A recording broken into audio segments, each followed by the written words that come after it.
Hello, I'm Mario DeSanto, and today we are going to talk about garage rock guitar.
Before we start with today's lesson, we are going to need to define what exactly is garage rock.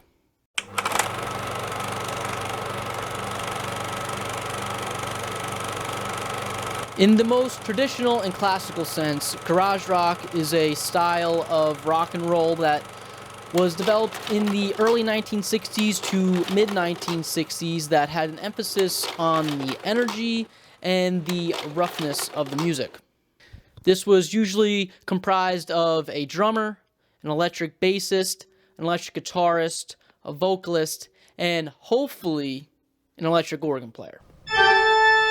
There's also a prominence of simple chord structures and simple riffs that tied hand in hand with very straightforward themes and lyrics. The emergence of compilation albums such as Nuggets is what cemented this era of music into our musical landscape of today. I think this era of rock and roll is extremely interesting because it takes an excellent snapshot of the social atmosphere of the 1960s. This was following the economic boom of the 1950s, where the middle class was starting to get a little more spending power in their pocketbooks, and with the presence of electronic instrumentation becoming available to the masses, this led to a lot of young teenagers buying instruments and forming local bands. In addition, with the increase in wealth of the middle class at the time, the cost of recording was dramatically decreasing as well. Tape machines were not only limited to the elite sector of musicians, now local bands were able to get recordings done.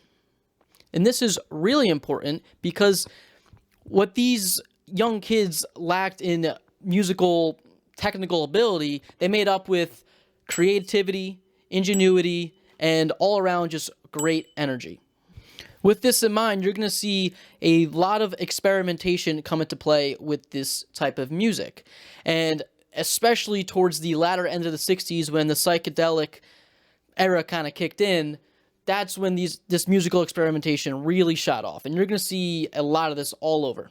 Although there were garage bands of varying budget and production styles, today we're going to focus on the young and local bands where budget was low, and we're gonna kind of ignore the fancy-smancy 4-track recording son of a bitches that had the major studio backing. Please realize during the entirety of this video that I am greatly reducing the history of 1960s garage rock. I'm taking some liberties to kind of condense down everything so I don't have a 3-hour-long video where no one's going to pay attention.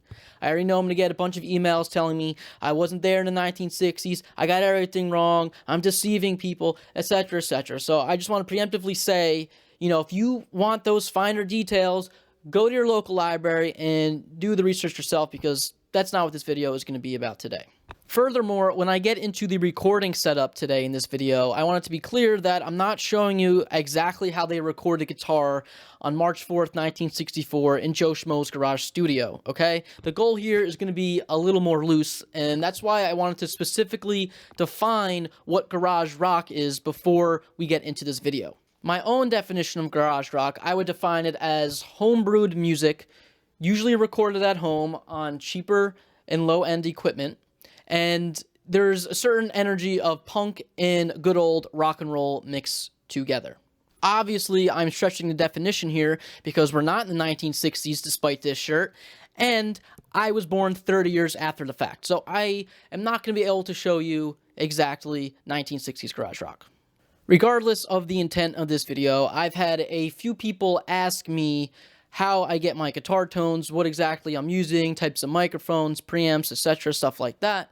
And I had someone specifically from Gearspace Forums, Mr. Leaf, ask me a few questions, so at least I'll be able to answer those people's questions if no one else is able to get anything from this video. Expanding further on this idea, I've had a lot of people tell me that my music sounds like it's from the 1960s, and I wouldn't necessarily characterize it as that, although I must add that the majority of the music I listen to is the 1960s, so naturally that is going to influence my musical writing.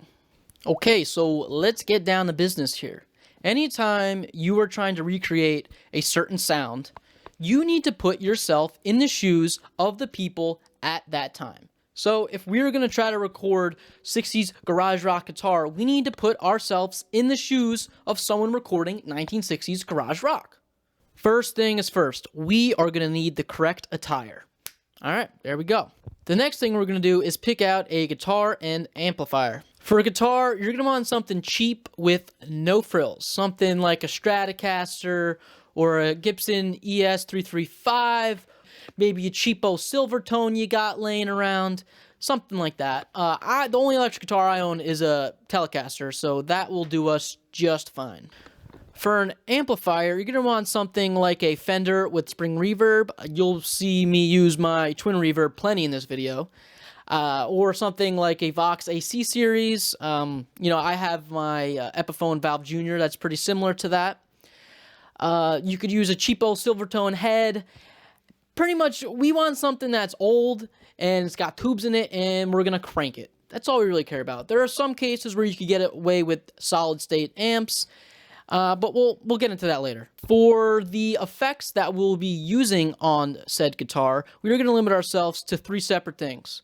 1 being tremolo, 2 being reverb, which I tend to use way too much of, 3 being fuzz, and I'll have an honorable mention of number 4 being a treble booster. And I only add this because I have a clone of the Texas Rangemaster circuit as a treble booster, and technically that's period correct, and it's possibly something that you could be seen being used in a garage band in the 1960s.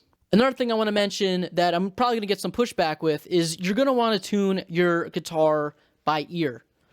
Picture you're in the 1960s. You're not going to have an electric tuner. The only thing you're going to have is the piano in your living room that you're going to tune to. You're going to go into the garage where the rest of the band is, and they're all going to tune to you, right? So if you listen to a lot of these old garage rock recordings, sometimes the guitars are out of tune. And a really glaring example of this is a song called Girls by the Kegs, I believe.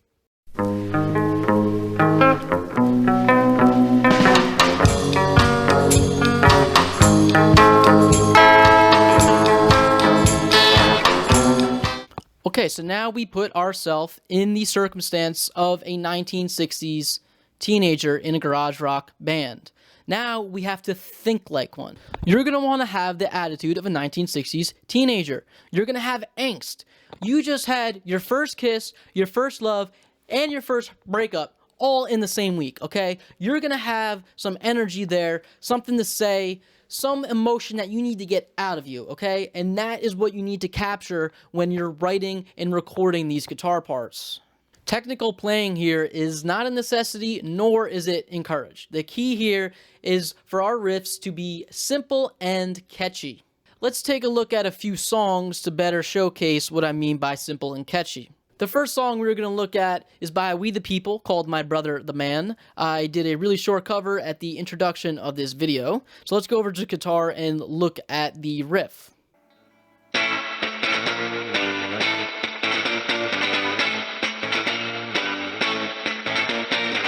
The main riff here is 3 chords, and that's all you're going to need to get a groove going.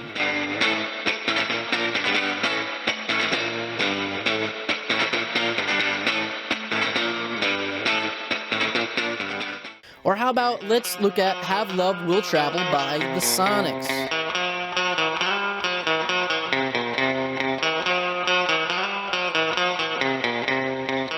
Once again, very simple riff.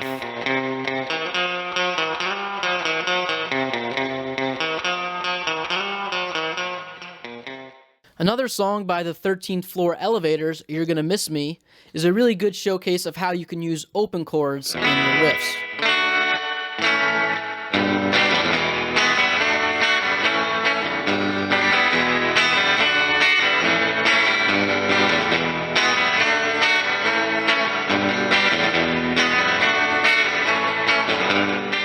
If you want some surf, turn up that reverb on the guitar amp and do some palm muting.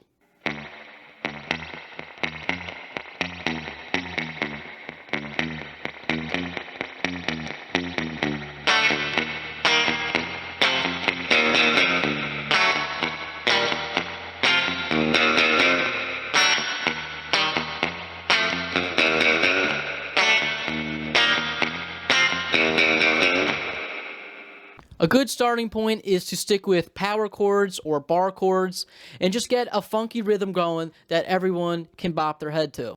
It's crucial to think about the artists that were inspiring these young musicians at the time. Artists such as Bo Diddley, Buddy Holly, Chuck Berry, people like this were great influencers for the teenagers at the time. If you fast forward to the mid-60s, that is when the Beatles are going to come into the picture, and their influence cannot be understated. Remember I mentioned there was a lot of ingenuity happening at this time. The players were very inexperienced and young and had no technical training. They were making it up as they went. And because of that, you get a lot of creativity coming out of this period. And just keep that in mind. Always think outside of the box. And if you're going the psychedelic route that was seen in the mid to late 60s, reverb and tremolo are going to be your best friend here to get the effect that you want.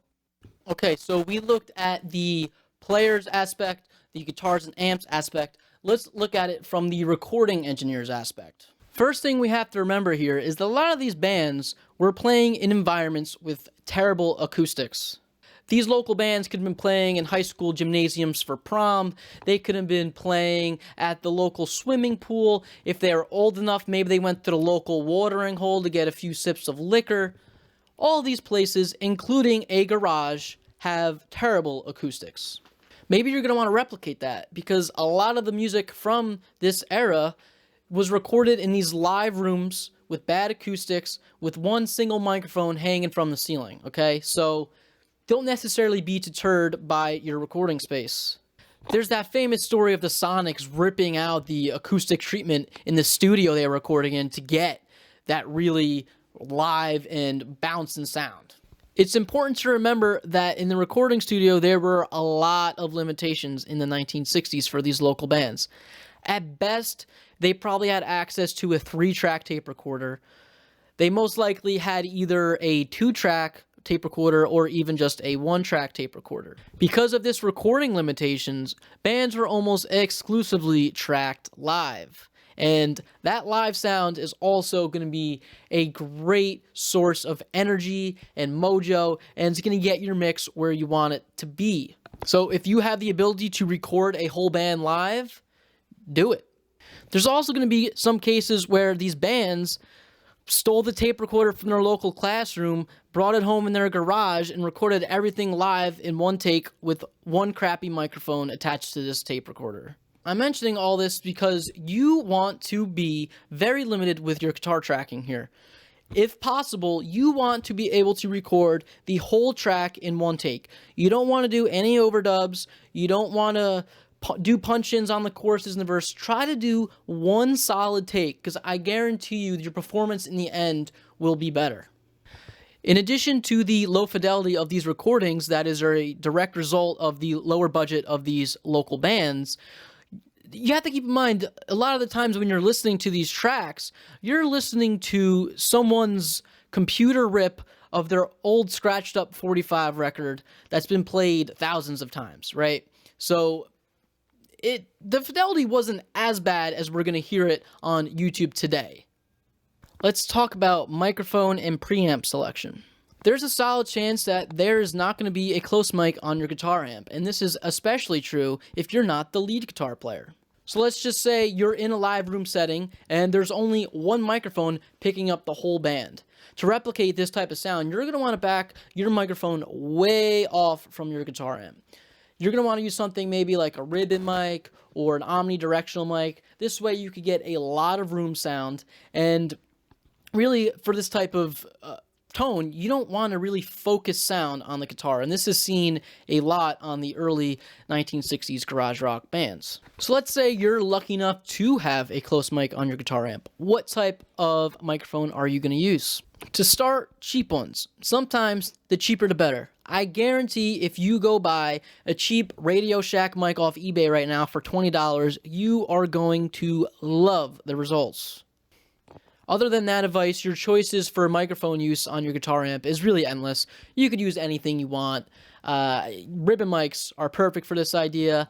I love using an omnidirectional mic on my guitar amps. In almost all my cases, I usually back away the microphone from my guitar amp. This way it's not touching the grill cloth. Somewhere around 6 inches to 2 feet is really a sweet spot for me.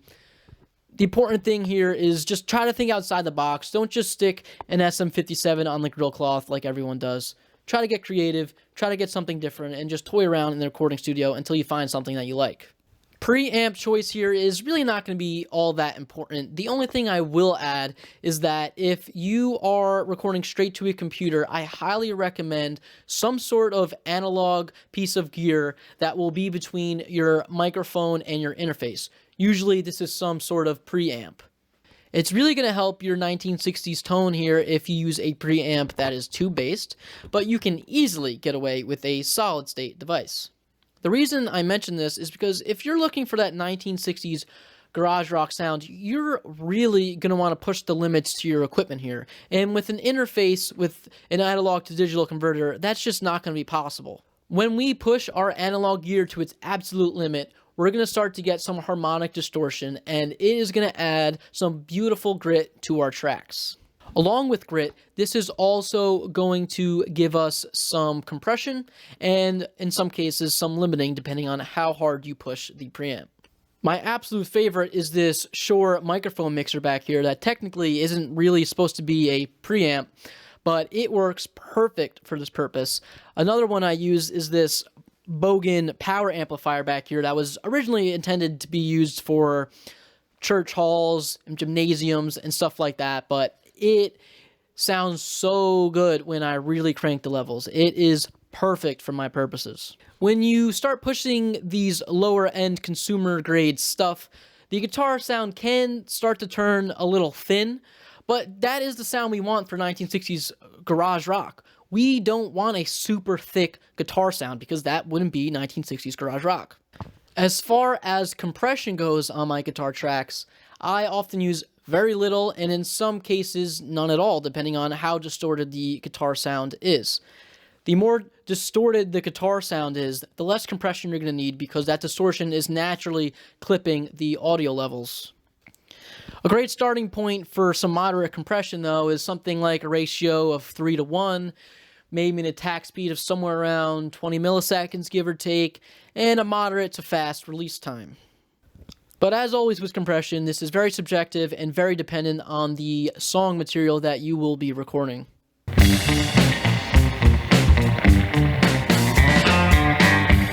The first example we are looking at today is utilizing my twin reverb guitar amp, coupled with a omnidirectional dynamic microphone, and this is going into my Shure mixer. I am really pushing the levels into the red here, and this will be apparent by the distortion.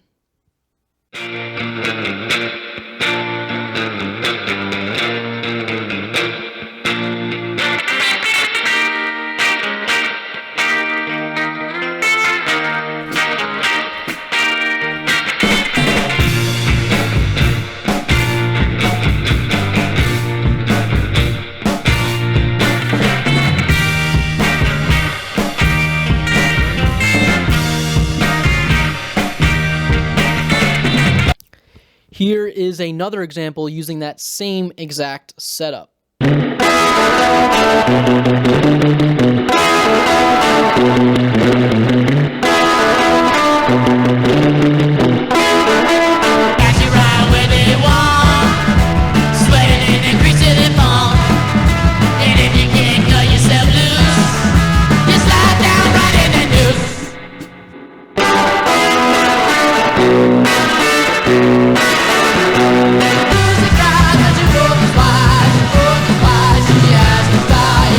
Here is another similar setup, but this time I added a ribbon mic as a room mic to the recorded track.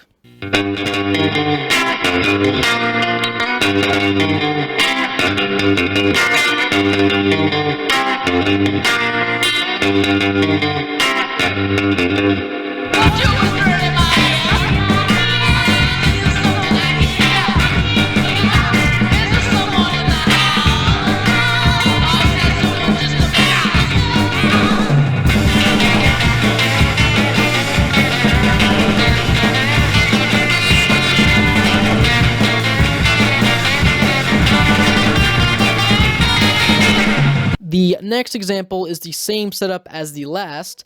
This time it is double tracked with one clean guitar sound and the other with a treble booster pedal activated.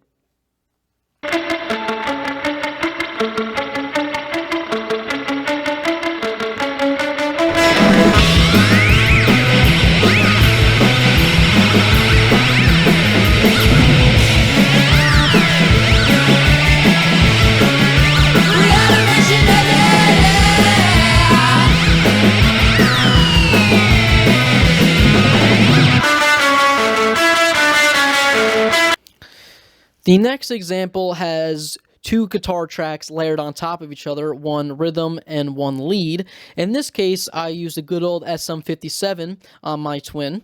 And for this song, I was going for that live hall gymnasium type of sound, so I added a lot of reverb in the mixing stage.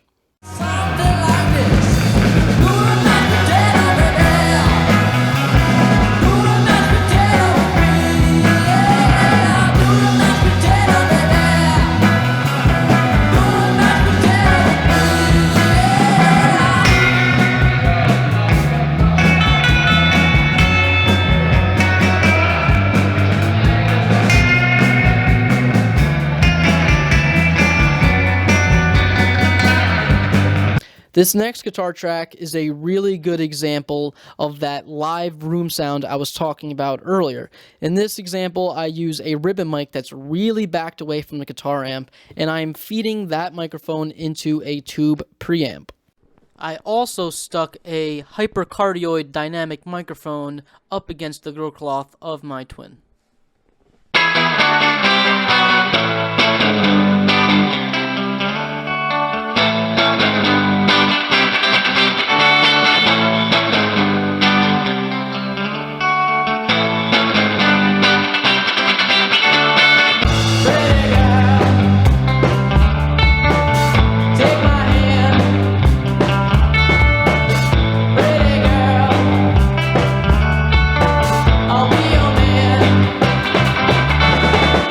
For this next song, we're going to get a little more psychedelic. Let's put a crap ton of tremolo on my guitar amp along with the reverb. And I'm going to stick a good old hypercardioid dynamic microphone in front of the amp.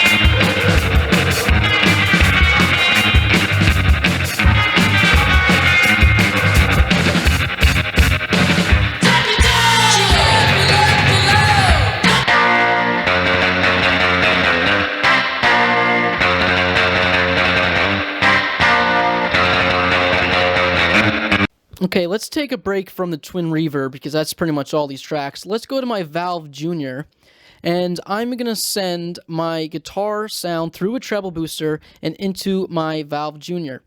And this time I'm going to put an SM57 right on the grill cloth to get a really in-your-face sound. Hopefully with this one you can hear the difference between the classic room sound and the really upfront sound.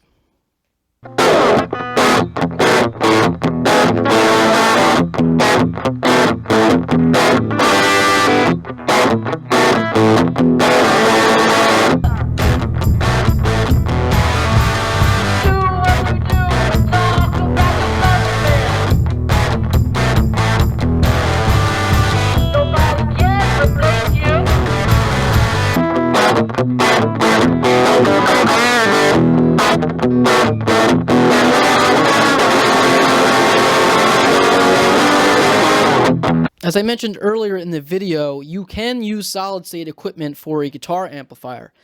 In this case, we are going to use a device meant for PA mixing, and we're going to plug our guitar straight into it and really crank the levels. In this case, I am using a dynamic microphone in front of some small speakers. And you will see here that I am really pushing the levels here. That guitar sound is very overdriven and not typical of 1960s garage sound.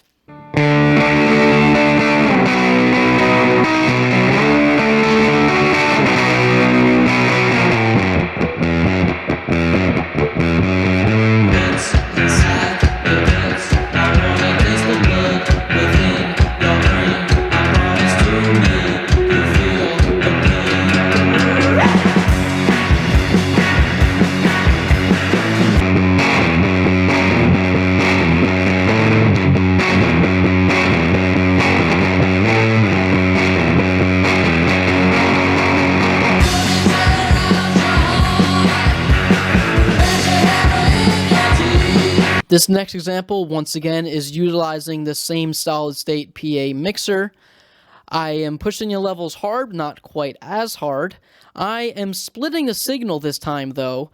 One going to this PA mixer and the other lead going into a bass amp. And I'm recording both these amps at the same time and mixing it to the same track when recording. I have a hypercardioid dynamic microphone on the PA speakers, and I have the cheap EV670 dynamic microphone on the bass amp.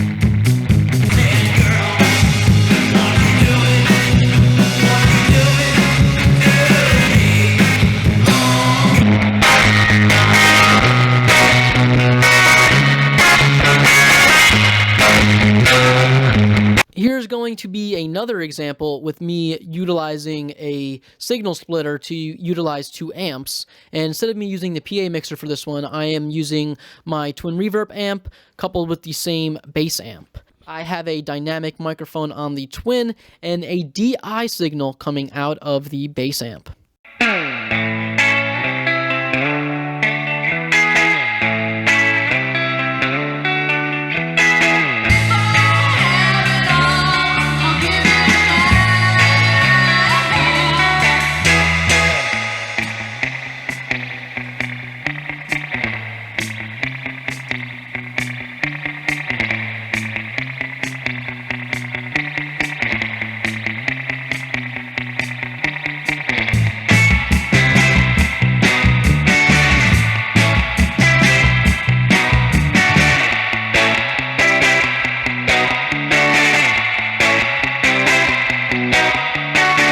A glaring issue I am realizing as I am recording this video is I don't have a good example of a 1960s fuzz guitar sound. All of my fuzz guitar sounds that I use on my tracks are a lot heavier and more of a 1970s Black Sabbath type of sound.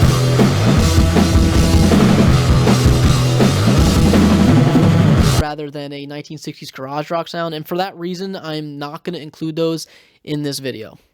If you do want that classic 1960s fuzz guitar sound, I would recommend one of the classic fuzz pedals like a Fuzz Face, a Big Muff, or a modern incarnation like the Fuzz War is too strong of a fuzz, and personally to me it just does not sound period correct for a fuzz. For our last guitar track example today, we are once again going to be using the twin reverb with the reverb cranked.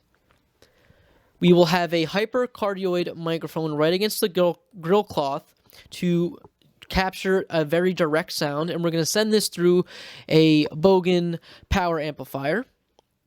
And then the second microphone is going to be a omnidirectional dynamic microphone that's backed away about 2 feet away from the grill cloth. This is more meant to capture the room and ambient sound. And then we are going to send this through a tube amplifier.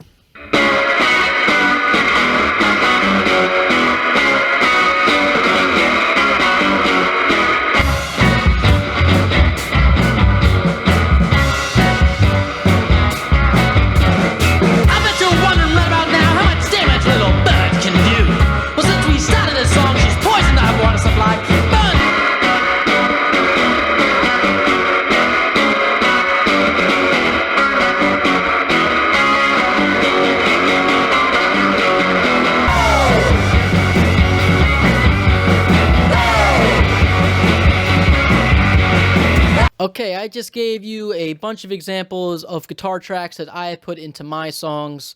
I know a lot of them aren't traditional 1960s garage rock sound, but I do think they are garage rock sounding nonetheless. I am also going to include a playlist of some of my favorite garage rock tracks down in the comment section. I'm also going to include some tracks in that playlist that really stick out to me production-wise and really set themselves apart from the rest of the music coming out of that era. And as with all of my videos, the main theme and purpose of this video is for you guys to go into your recording space, be influenced to experiment and try new things, and all in all, just have fun. Try not to get so hung up on what garage rock actually is and entails. Just remember, kids, just think outside the box. Thank you for watching. I'm Walter Concrete. That is the way it is.